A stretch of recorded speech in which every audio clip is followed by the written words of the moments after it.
సంక్షోభంలో కూరుకుపోయిన Vodafone idea సంస్థకు ఈ కొత్త బడ్జెట్ తో రిలీఫ్ దక్కనుందా అంటే అవునని అంటున్నాయి టెలికాం వర్గాలు.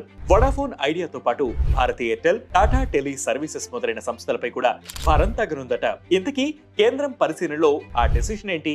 ఇప్పుడు తెలుసుకుందాం. టెలికాం సంస్థలకు ఊతమిచ్చేందుకు సంస్థలు చెల్లించాల్సిన వడ్డీపై 50% మాఫీ చేయాలని కేంద్రం భావిస్తోందట. అంతేకాదు పెనాల్టీ అండ్ దానికి సంబంధించిన ఇంట్రెస్ట్ పైన 100% వేవియర్ ప్రకటించే అంశాన్ని పరిశీలిస్తోంది.